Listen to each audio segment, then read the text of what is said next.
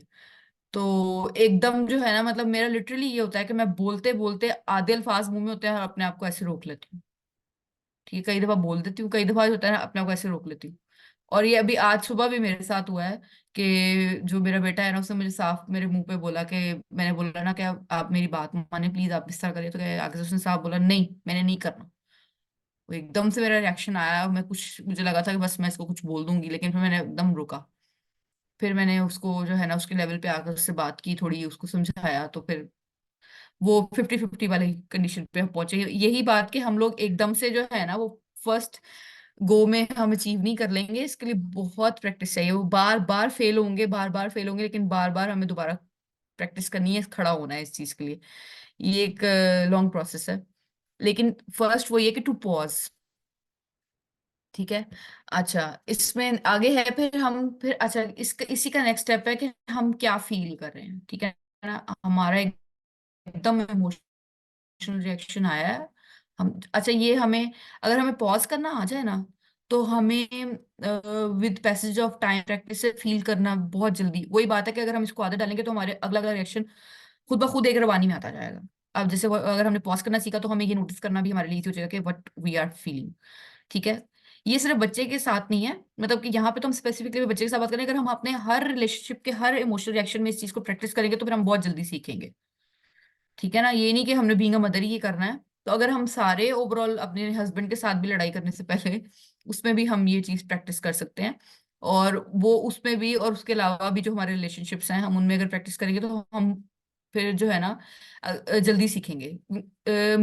Mostly जो है, हम मेजर जो हमारे जो रिलेशनशिप्स होते हैं ना, हमसे जरा थोड़े जो सीनियर वाले या इस तरह के, उसके सामने तो हम जल्दी अपने आप कंट्रोल कर लेते हैं, माइनर के आगे नहीं करते। तो जब हम मेजर के आगे कंट्रोल कर सकते हैं किसी भी बिलीफ सिस्टम के थ्रू, तो हमें अपने आप को प्रैक्टिस करानी कि हमें माइनर के आगे भी करना है। तो उसमें ऐसा है कि हम फिर ये, जैसे कि यहाँ पे बता रहे हैं कि डॉक्टर जो है वो बता रहे हैं, recommend practices for becoming more curious about your own physical reaction. ठीक है, tune in to your self, यानी नो योर सेल्फ बेसिकली, के कंसिडर करें कि भाई मेरे क्या हो रहा है, मेरी हार्ट बीट तेज हो रही है, मेरी सांस तेज हो रही है, स्टमक में कुछ हो रहा है, जैसे यहाँ एग्जांपल्स दी हुई है, हार्ट रेसिंग हो रही है, टेंशन एकदम फील हो रही है। तो समटाइम्स कई लोग इतना गुस्से में आते हैं भी, मतलब कई मदद इतनी गुस्से में आती है कि वो ऐसे ऐसे एकदम गुस्से से भी ना वो, और उनके ये जो ये चीजें, ये जो जॉ क्लेंच्ड हो जाते हैं, यूं ऐसे हो जाते हैं गुस्से में, कई दफा हमें खुद नहीं पता चलता कि वो हम अंदर से हमने यूं किया हुआ है। तो ये चीजें आपने नोट करनी है, और फिर उसके बाद आप जब ये नोटिस करोगे, अच्छा आप क्या फील कर रहे हो, आपकी क्या फिजिकल सिम्टम्स आ रही है, तो फिर आपको क्लू मिलेगा। ठीक है ना, अच्छा तो फिर आपको जब फोकस करोगे पॉज पे और फिर फिजिकल सिम्टम्स पे, तो आपको फिजिकल सिम्टम रिलीव करने में भी आसानी होगी। जैसे कि हम मुसलमान है, तो हमें तो आप सबने बताया है कि भाई अगर आप खड़े हो तो बैठ जाओ, यानी अपनी इमोशनल स्टेट को चेंज कर लो। जैसे आपको फील हो आप पॉज करो और आपको फील हो के नोटिस करो कि जी हम फिजिकल सिम्टम्स फील करें, आप अपनी स्टेट चेंज कर लो। स्टेट चेंज करोगे तो ऑब्वियसली आप में थोड़ा ठहराव आ जाएगा, आपका थोड़ी इंटेंसिटी नीचे आ जाएगी, ठीक है ना, आपकी जो डेप्थ ऑफ इमोशन है वो थोड़ी कम हो जाएगी। तो फिर आपको अगला स्टेप में जाने में आसानी होगी। ठीक है, आगे फिर नेमिंग व्हाट यू फील। अच्छा, ये इमोशनल हमारे रिएक्शन जो हैं या हमारी इमोशंस, नो डाउट एक कॉम्प्लेक्स चीज है। और being a female, being a women, being a mother तो बहुत कॉम्प्लेक्स है। बीइंग अ वुमेन हम इतने ज्यादा हमारे अंदर हॉर्मोन्स एक टाइम में ऊपर नीचे चल रहे होते हैं कि समटाइम हमें खुद नहीं समझ आ रहा होता हम क्या फील कर रहे हैं। हमें वर्ड्स नहीं देने आ रहे होते अपनी फीलिंग्स को। जैसे हम पीएमएस से गुजर रहे होते हैं, पीरियड्स के दौरान, पीरियड से पहले, फिर ओव्यूलेशन स्टेज होती है समटाइम्स, उसमें हमारे फिर बीइंग अ मदर हमारा एक अपना एक ब्रेन इस तरह का जो है वो चल रहा होता है अंदर सिस्टम के, वो हार्मोनल चेंजेस। और बीइंग ब्रेस्ट फीड मॉम भी, तो बहुत सारी चीजें ऑलरेडी इतनी उथल पुथल हो रही होती है, तो फिर हमें जो है ना, फिर इमोशंस भी समटाइम्स कॉम्प्लेक्स होती हैं, तो हमें इसको नेम देना बड़ा मुश्किल होता है। लेकिन अगेन अगर हम पिछले स्टेप से फॉलो करें और फिर हम इसको नेम दे सकें, कोशिश कर सकें, तो हम कर सकते हैं। अब समटाइम्स ऐसा होता है कि दो तीन इमोशंस एक साथ चल रही होती हैं, एक इमोशन ऊपर सरफेस पे है तो एक इमोशन अंडरलाइन चल रही होती है, ठीक है, समटाइम्स ज्यादा भी होती है। अब यहाँ पे जो है आगे जो हम स्ट्रेटजीज में सीखेंगे, माइंडफुलनेस बेसिकली काम आएगी स्ट्रेटजी हमें। और वही बात है विद प्रैक्टिस। अभी तो ये एक स्किल है कि आपने नेम करना है कि आप क्या फील कर रहे हो। समटाइम्स हम शो एंगर कर रहे होते हैं लेकिन नीचे हमारा फियर होता है, नीचे हमारी डिसअपॉइंटमेंट होती है, नीचे हमारी फ्रस्ट्रेशन होती है, नीचे हमारा बर्नआउट होता है। इवन सिंपल एज सिंपल हमारी नींद नहीं पूरी हुई होती, एज सिंपल हमारा हमें भूख लगी होती है, हमने प्रॉपरली कुछ खाया नहीं होता, एज सिंपल हमने खाना खाया होता है पर हमारे न्यूट्रिएंट्स पूरे नहीं होते, हमारे वाइटामिन्स पूरे नहीं होते, हमने प्रोटीन्स प्रॉपर नहीं लिए होते। ठीक है, बहुत सारी चीजें होती हैं। तो ये हमें इन चीजों को समझना कि मेरी बॉडी के अंदर हो क्या रहा है, चल क्या रहा है। आहिस्ता आहिस्ता जब हम इसको क्या कहते हैं पॉइंट आउट करना या सोचने की कोशिश करें, अगर हम इन पे तदब्बर करें तो फिर हमें समझ आ रही होती है, अच्छा नहीं ये इस तरह हो रहा है। जैसे मुझे प्रैक्टिस करने से समझ आ जाता है, मुझे पता चल गया हुआ है कि भाई अच्छा मुझे एक पीएमएस का एक 2 दिन का जो है साइकिल चलता है, यानी विद बिफोर पीरियड्स मेरा इमोशंस जरूर ऊपर नीचे होते हैं। ठीक है, तो मैं जैसे अपने हस्बैंड को भी मैंने कन्वे किया था कि ये उस टाइम में जो है ना मेरे साथ ये प्रॉब्लम होती है, अगर मैं उस टाइम जो है मेरा रिएक्शन ऊपर नीचे हो जाए तो काइंडली अपॉलॉजी पहले से। और फिर उसके बाद फिर अगर उस टाइम में अगर मैं बेटे के साथ जो है थोड़ा मैं उस वक्त मतलब मैं गुस्से में आ जाऊँ तो काइंडली यू स्टेप इन। तो इस तरह से चीजें जो है ना आप कर सकते हैं जब आपको समझ आएगी प्रैक्टिस के साथ। तो आपने ये नेम करना है कि मैं इस वक्त क्या कर रही हूँ। बेसिकली अगर आप first line surface line emotion को भी अगर आप कर लेते हैं ना नेम, तो वो भी स्टार्ट है कि आप और मजीद अपनी इमोशन को, अपने स्टेट को समझ सकेंगे इंशाल्लाह आगे। तो समटाइम्स फियर भी होता है, समटाइम्स जनरेशनल ट्रॉमा होता है, बहुत सारी चीजें होती हैं। समटाइम्स हैबिचुअल चीजें होती हैं कि हैबिचुअली आपने अपने पेरेंट्स से वो चीज सीखी होती है और आप वही सेम इमोशनल रिएक्शन दे रहे होते हैं अपने बच्चे के आगे।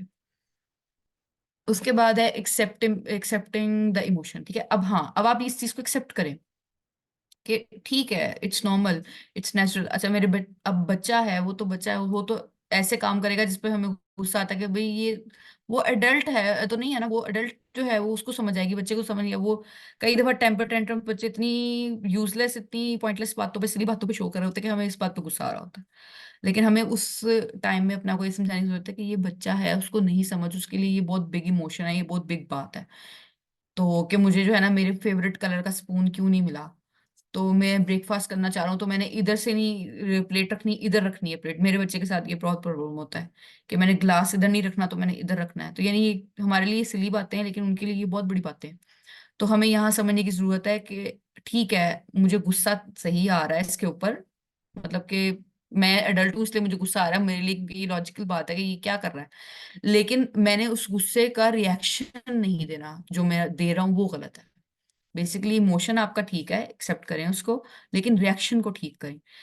ठीक है, उसमें अपने आप अपने इमोशन को वैलिडेट करें। वैलिडेट करके साथ में उस इवन कई दफा ऐसा होता है कि मैं भी ये चीज करती हूँ कि अगर मैं बहुत ज्यादा जो है गुस्से में आ रही हूँ, कोई नेगेटिव इमोशन एक्सपीरियंस करती हूँ तो मैं अपने आप को अंदर कहती हूँ, फिर मैं अगर बच्चे के ऊपर इफेक्ट आ रहा है, बच्चा सामने, तो मैं उसको भी बताती हूँ कि आई एम रियली सॉरी, मैं अगर मैं कर रही हूँ गुस्सा, के मैंने गुस्सा किया, वो मामा के साथ ये हुआ था अंदर, मैं इस तरह फील किया, इस वजह से मैंने किया नहीं। आप वहां पे उसको ये ना करें कि तुमने ये किया तो मैंने ये किया, इस वजह से मुझे गुस्सा आ गया, नहीं।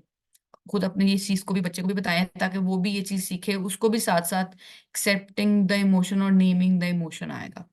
ठीक है। अपने आप को भी जो है ना वो कह लेंगे सेल्फ कंपैशन के साथ देखें, प्यार मोहब्बत के साथ अपने आप को भी।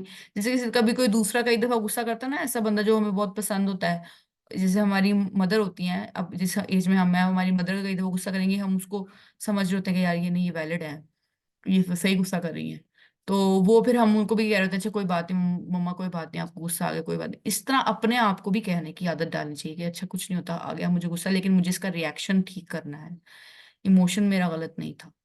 फिर यहाँ पे अगेन प्रैक्टिसिंग माइंडफुलनेस की बात, हम लिव इन द मोमेंट, यानी वो एकदम उस मोमेंट में समझना कि मेरे अंदर क्या चल रहा है, कि ये बातें कहनी इस तरह से हैं, लेकिन ये वाकई करनी बहुत मुश्किल होती हैं।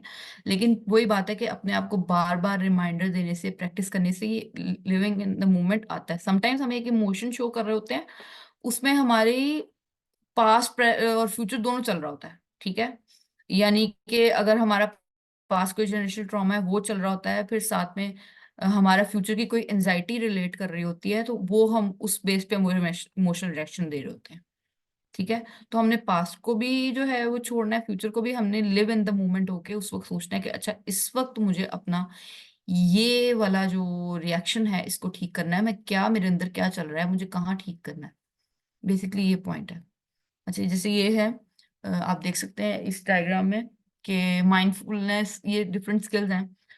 दो तीन चार चीजें हैं, चार पांच चीजें हैं जिनके मुख्तलिफ जो है वो नेम्स हैं, लेकिन वही जो है वो चार पांच चीजें ही हैं कि जैसे आपने अपने आप के माइंडफुली अवेयर रहना है अपनी स्टेट के बारे में, कि मैं क्या एक्सपीरियंस क्या कर रहा हूँ। एक्सपीरियंस में आप फिजिकल सिम्टम्स में, अगेन एक्सपीरियंस, इमोशनल एक्सपीरियंस को याद रखिएगा, फिजिकल सिम्टम्स और फीलिंग दोनों। और फिर उसके बाद उस स्टेट मेरी क्या है और उसको समझने की कोशिश करना, माइंडफुलनेस। ठीक है। उसके बाद कॉग्निटिव रीअप्रेजल, फिर उसको चेंज करने की कोशिश करना कि द वे आई थिंक। ठीक है ना। रीअप्रेजल, रीथिंकिंग जो हमने डेफिनेशन में पहले बात की थी, रीथिंकिंग ऑफ चैलेंजिंग सिचुएशन, ये वो है कॉग्निटिव रीअप्रेजल। फिर सेल्फ कंपैशन, ठीक है, कि अपने आप को भी जो है ना वो प्यार मोहब्बत से डील करना, अपनी सेल्फ टॉक को बेहतर करना बेसिकली।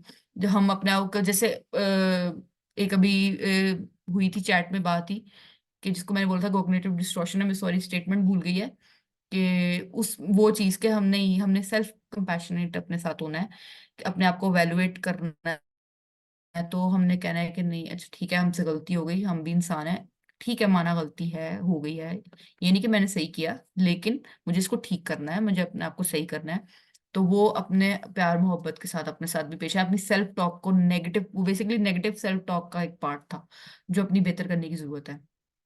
अडेप्टेबिलिटी जो है वो यही कि आप इमोशंस जो हैं वो क्या रिक्वायर हैं, इसके हवाले से कि जो मतलब आपके बिहेवियर शो हो होते हैं डिफरेंट, उसके लिए आपका जो इमोशन जो है वो क्या रिएक्शन रिक्वायर है, उस हवाले से आप अडेप्ट करें। अगेन इसमें अडेप्टेबिलिटी में भी वही बात आती है कि आप बड़े के साथ तो अपने आप को कर लेते हैं लेकिन छोटे के साथ नहीं करते, तो वो आपको अडेप्ट करने की जरूरत है कि मैंने ये चीज वहां करनी है। सेल्फ अवेयरनेस ये कि आप अपने बारे में अवेयर, अपनी फीलिंग के बारे में, और फिर आपको अपने माइंड को कंट्रोल करने के लिए, असाब मजबूत करने के लिए जो है ना, फिर आपको ये चीज सेल्फ अवेयरनेस बहुत जरूरी है। जैसे कि रीअप्रेजल और एक है सप्रेशन। अच्छा, रीअप्रेजल हमने वही बात की, रीथिंक करना और फिर उसको चेंज करना। ठीक है, कि हमारा जो तरीका है सोचने का वो गलत है, उसको चेंज करना है। हमने बिलीव्स की बात भी की थी, सिंपल रीथिंकिंग से उसको चेंज करने से फिर बिलीफ भी चेंज होता है। ये चीजें चेंज होती हैं तो हमारी फीलिंग भी चेंज होती है, फिर फीलिंग चेंज होती है, हमारा एक्शन चेंज होता है, और एक्शन चेंज होता है तो फिर हमारा कॉन्सिक्वेंस भी चेंज हो जाता है। तो सप्रेशन बेसिकली एक गलत तरीका है, गलत स्ट्रेटेजी है, लेकिन यूज होती है इसलिए मैंने यहाँ पे बताई है। लेकिन वो बेसिकली गलत तरीका है कि इग्नोर कर देते हैं इमोशंस को। ठीक है। फिर डिससेटिस्फेक्शन होती है, फिर जैसे बर्नआउट होता है बहुत ज्यादा मदर्स के अंदर, वो क्या होता है अंदर डाल डाल के, ठीक है, उसको चैनलाइज नहीं कर रहे होते, हम अपनी इमोशंस को वैलिडेट नहीं कर रहे होते, उनको नेम नहीं कर रहे होते, तो वो फिर अंदर डाल डाल के पैसिव कम्युनिकेशन की वजह से वो जो है हमारा बर्न आउट हो जाता है सप्रेशन की वजह से। ठीक है, अब हमने क्या करना है, वही बात के, अच्छा यहाँ पे आइडेंटिफाई एंड रिड्यूस ट्रिगर्स, जैसे बात की थी कि मेडिसिन वाला पॉइंट ऑफ व्यू, एक और पानी वेस्ट करने वाला बात अभी एक चैट में हुई थी। ये हर इंसान के अपने अपने ट्रिगर्स होते हैं, उसके पर्सनैलिटी ट्रेट्स और उसके बिलीफ सिस्टम के अकॉर्डिंग। फॉर एग्जाम्पल मेरा ये है कि मेरा ट्रिगर ये होता है कि मेस क्रिएट अगर कर रहा है मेरा बच्चा, तो मैंने अब कितनी प्रैक्टिस के बाद अपने आप को इस बारे में ईज आउट कराया कि इट्स ओके, मैस क्रिएट करके सीखेगा, क्रिएटिव जाहिर बात है होना है तो मैस क्रिएट करेगा। जैसे जरा सी मिट्टी में भी खेलता है तो मुझे मतलब उलझन होनी शुरू हो जाती है, ये मेरा ट्रिगर है। लेकिन मैंने अपने आप को जो है, अपने आप को वो कहते हैं बार बार रिमाइंडर्स, सॉफ्ट जेंटल रिमाइंडर्स दे दे के, अपनी सेल्फ टॉक को चेंज करके बार बार अपने आप को जो है रीथिंक की तरफ ले जाके मैंने अपने आप को चेंज किया कि it's okay, this is okay, इस पर ट्रिगर नहीं होना। तो ये पहले जब तक आप वो नहीं करेंगे ना, पॉइंट आउट करेंगे ट्रिगर्स, फिर उसको आइडेंटिफाई करेंगे, फिर उसको फिर रिड्यूस कर सकेंगे उसकी। जरूरी नहीं है एक दिन आपका अगर 10 पे ट्रिगर आ रहा है तो आपने साथ ही 0 पे चले जाना, नहीं, आप अपना गोल सेट करें, गोल सेटिंग करें। अच्छा मेरा 10 पे ट्रिगर है तो इसकी इंटेंसिटी है या फ्रीक्वेंसी, तो मैंने इसको 9 पे लाना है एक दिन, या 8 तक लाना है एक हफ्ते के अंदर, फिर उसके बाद फिर 7 तक या 6 तक लाना है एक हफ्ते के अंदर, इस तरह नीचे आना है बेबी स्टेप्स।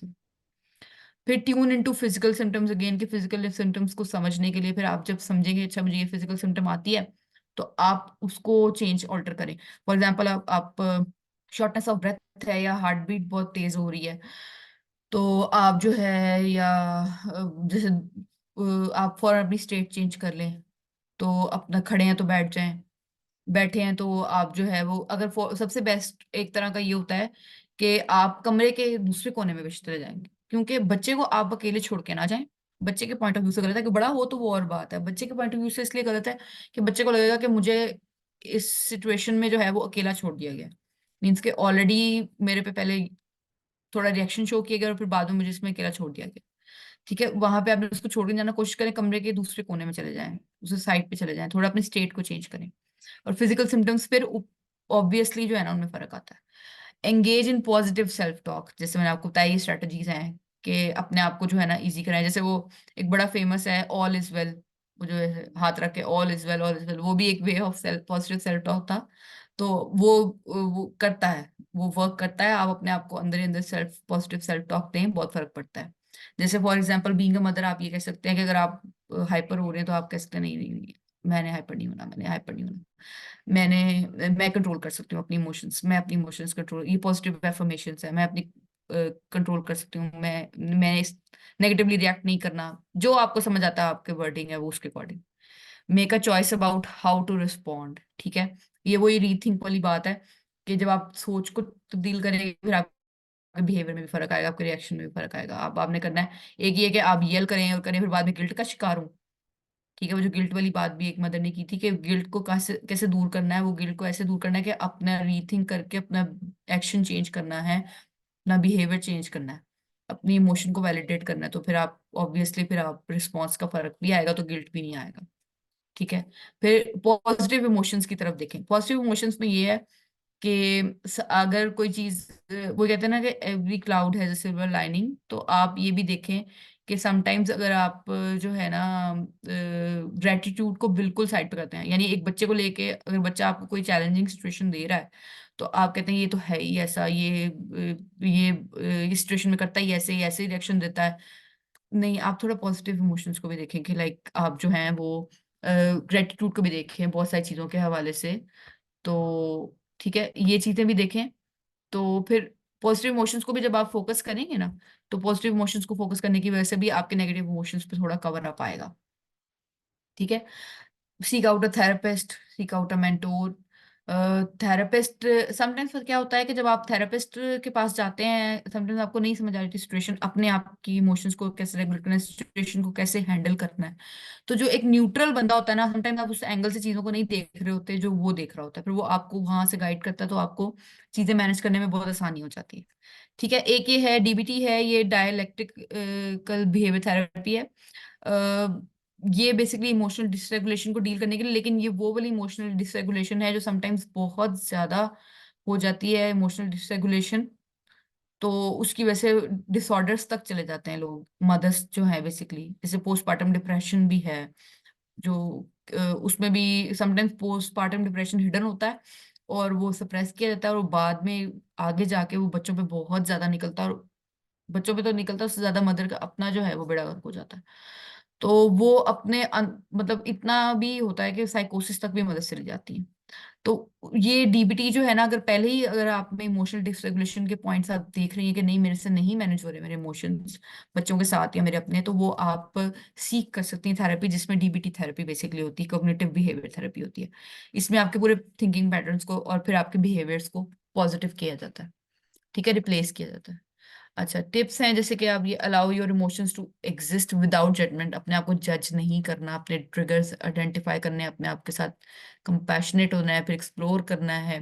इसमें डिग डाउन जाना है हाउ यू फील में, कि भाई क्या क्या फीलिंग आ रही, कौन कौन सी इमोशन में फील कर रही हूँ। डिस्गस्ट है, एंगर है, डिसअपॉइंटमेंट है, फ्रस्ट्रेशन है, फियर है। Most of the time fear भी होता है, ऊपर एंगर होता है, नीचे अंडरलाइंग फियर होता है, ठीक है। फिर उसको चैलेंज करना है, नेगेटिव सेल्फ टॉक को, अपनी इमोशंस को नाम देना है, टेक अ ब्रेक, ठीक है, before reaction, accept your emotions. फिर अपनी एक रूटीन अच्छी रखनी है जिसमें अपने आप को भी टाइम देना है। ग्रेटिट्यूड जर्नल बहुत बहुत इफेक्टिव जो है स्ट्रेटजी है, बहुत आपको जो है ना वो आपकी ब्रेनस्टॉर्मिंग है बेसिकली, रिमाइंडर देती है बार बार आपको कि पॉजिटिव चीजें भी हैं, उनको भी काउंट करें। Practice mindfulness, bar bar mindfully present in the moment आप रह के चीजें देखें, प्रेजेंट इन द मोमेंट रह के चीजों को एनालाइज करें और कंट्रोल हासिल करें अपनी इमोशंस का। फिर इमोशनल हेल्प प्रोफेशनल भी आप ले सकते हैं, गाइडेंस। अच्छा, अब काफी बात हो गई, अब आगे है कि इमोशन, ये है सिनेरियो की एक्टिविटी। अच्छा, सिनेरियो जो है ये आपने जो एक्टिविटी करनी है ना, ये सब अपने पास, अगर आपके पास कॉपी पेंसिल्स हैं, पेन पेंसिल है, आप अपने पास कर लें, ठीक है। ये हर एक ने अपने अपने हिसाब से करनी है, ठीक है। अभी मैं आगे आपको टेम्पलेट शो करती हूँ मोशन डायरी की, ठीक है, और पॉजिटिव एफर्मेशन का भी बताती हूँ। सिनेरियो आपने खुद सोचना है, सिनेरियो आपने हर एक ने अपने अकॉर्डिंग सोचना है, आप अपने बच्चे के अकॉर्डिंग जो जो चीजें फेस कर रही हैं या जो आपको लगता है एड्रेस करने की जरूरत है आपकी इमोशंस को रेगुलेट करने के लिए, तो वो सिनेरियो ज़हन में लाएं जी। ये इमोशन डायरी है, ठीक है। अब अपने ज़हन में वो सिनेरियो पूरा लाएं, और ये भी यहीं पे स्क्रीन पे रहेगा, आप देखते रहें, साथ साथ आप नोट डाउन करते जाएं काइंडली, ठीक है। फिर ये एक्टिविटी जो है ना वो सक्सेसफुली हो सकेगी। इवेंट क्या था, ठीक है, क्या इवेंट क्या हुआ, ठीक है, आपके ज़हन में बिलीफ क्या आया, यहाँ पे काइंडली इमोशन और बिलीफ को मिक्स नहीं करिएगा। बिलीफ या थॉट क्या आई आपके ज़हन में, ठीक है, आप चले इसको इजी कर लेते हैं, आपके ज़हन में सोच क्या आई, ठीक है। उसके बाद फिर आपने क्या इमोशन फील की, ठीक है, और बिहेवियर जो है वो फिर आपने क्या किया बच्चे के साथ, और फिर उसका कॉन्सिक्वेंस आउटकम क्या आया। होपफुली समझ आ गई होगी, नहीं तो आप चैट बॉक्स में मुझे बता सकते हैं। तो ये काइंडली साथ साथ ये समझ के सामने आपके इमोशन डायरी को करें, और फिर क्वेश्चन आंसर सेशन के साथ इसके बारे में भी मुझे फीडबैक दीजिएगा कि आपको क्या समझ आई है। सिनेरियो देखें क्या आपके ज़हन में है। मैं एग्जांपल इसलिए नहीं देना चाह रही, फिर उसके साथ स्टिक हो जाएंगे सारे। अपने अपने सिनेरियो सोचें, अपने अपने सिनेरियो सोचें, और उसके बाद आप जो है वो क्या इवेंट क्या हुआ था, आपकी थॉट ज़हन में क्या आई, और इमोशंस आपने क्या फील की, और बिहेवियर जो है आपने क्या शो किया, और आउटकम क्या हुआ। आउटकम में बच्चे का रिएक्शन भी हो सकता है, आपका रिएक्शन भी हो सकता है, कुछ भी हो सकता है। यू हैव 5 मिनट्स काइंडली, या 2 to 3 मिनट्स में भी हो सकता है आप करें, ठीक है? मैं अब बोलूंगी नहीं, आप लोग आराम से करें, 2 मिनट्स के अंदर करें काइंडली।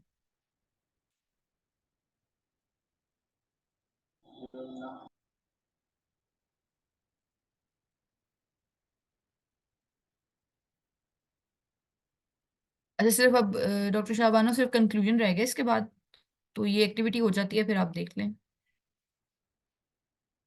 जी रा, ठीक है।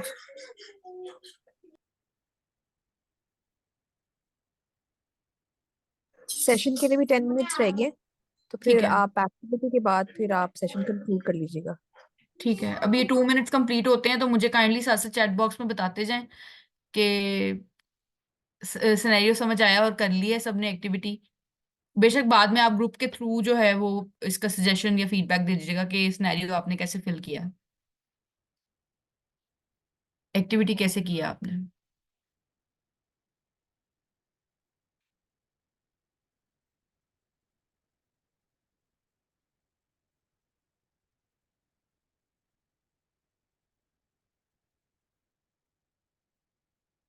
1 मिनट रह गया। मैं उसके बाद फिर बाद में भी हम देख सकते हैं, फिर क्वेश्चन कोई चीज है वो मुझे बताइएगा, बस मैं कंक्लूड कर दूं इसके बाद ना, 1 मिनट रह गया।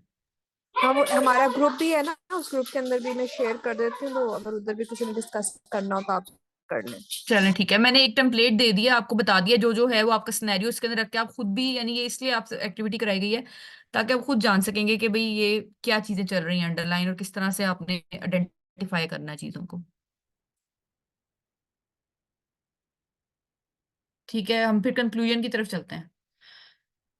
कंक्लूजन जो है वो यही है कि हम अपनी इमोशंस को जिस तरह इंटरप्रेट करते हैं ना, वो ही चीज जो है ना वो डिटरमिन करता है कि हम रिएक्ट फिर करते हैं उस तरह से।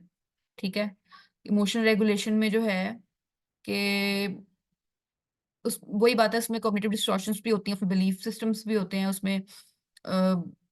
वही जो पिछला सीखा होता है आपने, हैबिचुअल सीखा होता है अपने पेरेंट्स से, वो चीजें जो है ना वो अंडरलाइन होती हैं और फिर आप उसी तरह रिएक्ट करते हैं। यहाँ पे आपने इन सब चीजों को जो है ना यहाँ पे ब्रेक करना है, पॉज करना है। ठीक है, इमोशनल रेगुलेशन जो है वो हमेशा ये, उसका मतलब ये नहीं है कि अच्छा नहीं आप हमेशा हंसते खेलते रहेंगे, आपका बच्चा भी हमेशा आपके साथ हंसता खेलता रहेगा, नहीं। पार्ट ऑफ लाइफ है, you are not perfect, we are not perfect, part of life है। हम हमेशा हर वक्त खुश नहीं रहते, pain is part of life. इसी से हम भी सीखेंगे, इसी से हमारा बच्चा भी सीखेगा। उसमें भी अल्लाह ताला ने का निज़ाम ही यही है कि हम लोग जो है ना वो क्यों फ्लॉड हैं, इसी वजह से हर एक में गलतियां और अच्छाइयां बुराइयां सब मिक्स इसीलिए हैं, कहीं ना कहीं तो मसले आएंगे। लेकिन सिर्फ क्या है कि मसले आए हैं तो उसको डील कैसे करना है बेसिकली, तो वो इमोशनल रेगुलेशन जो है वो सीख के या समझ के हम लोग करेंगे। अगर आप उसमें फेल होते हैं बार बार तो आपने परेशान नहीं होना, it's okay, at least you are trying. ये सबसे बेस्ट पार्ट है मेरी तरफ से, जो एक टेक होम मैसेज है ना कि आपने स्टार्ट कर दिया है, बेसिकली आप यहाँ पे पार्ट ऑफ इस ग्रुप हैं, इस वक्त इस पार्ट ऑफ वर्कशॉप है, इसका मतलब है आप सीखना चाहते हैं, सीखने आए हैं या इस बारे में बेहतर करना चाहते हैं अपना को, यही यही स्टार्ट है। और यहीं से आपका जो है ना वो एक जर्नी स्टार्ट है जिसमें आप इंशाल्लाह सीखेंगे और बेहतर करेंगे अपने आप को। लेकिन अगर आप फेल भी हो जाते हैं बार बार तो डोंट वरी, एटलीस्ट आप ट्राई कर रहे हैं। जो मर्जी हो, you are a good parent. ठीक है, अपने आप को प्लीज काइंडली अपने आप के साथ सेल्फ कंपैशनेट हूँ इस मामले में, अपनी इमोशनल मैनेजमेंट जो है उसके मामले में अपने आप को जो है ना इतना टफ टाइम ना दें। ठीक है, एबिलिटी जो है वो विद पैसेज ऑफ टाइम आती है, एक्सेप्ट करना, फीलिंग्स को कंट्रोल करना। और ये है मूविंग ऑन है। एक होता है ना कि वही बात की टेम्परेरी सेटबैक्स यहाँ पे है कि वो अपने आप को रीचिंग जो है ना, अपने गोल को रीच करने के लिए अपने आप को जो है ना सेटबैक्स टेम्परेरी से परेशान नहीं होना। ठीक है, ये मुख्तलिफ चीजों से, यानी मैंने आपको इतनी चीजें बताई हैं, इतने फैक्टर्स हैं, इतनी चीजें मिलके हम बनते हैं एडल्ट मदर। तो उन सब चीजों को एक दिन में जो है आप खत्म नहीं कर सकते, बहुत टाइम चाहिए आपको। ठीक है, फीलिंग्स जो हैं वो आती जाती रहती हैं, विजिटर्स हैं वो। ठीक है, उन्हें आने देना चाहिए, जाने देना भी देना चाहिए, लेकिन बेसिकली जो है अपने आप को इन सब के दरमियान में उनके उनके हवाले नहीं कर देना, अपने ब्रेन को, अपनी बॉडी को, अपने मदरहुड को अपना कंट्रोल हासिल करना है। तो वो कोशिश से इंशाल्लाह हो जाएगा, don't worry. जजाकल्लाह।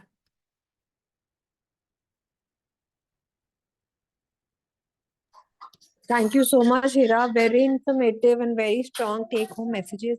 And I thank you. hope कि हमें इससे फायदा होगा। We are इंशाल्लाह। done with the session. इंशाल्लाह रिकॉर्डिंग जो है वो ग्रुप में शेयर हो जाएगी। ठीक और है, अगर कुछ इंटरैक्ट आपके साथ करना चाहें तो टेम्परेरी ग्रुप के अंदर आप इंटरैक्ट भी कर सकते हैं। बिल्कुल मैं अवेलेबल हूँ, always available. Thank you so much, बच्चों के साथ आपने टाइम जजाकल्लाह। निकाला, जज़ाकल्लाह, बहुत शुक्रिया। Thank thank you. यू। खुदा हाफिज। अल्लाह हाफिज सबको, अल्लाह हाफिज। Thank you.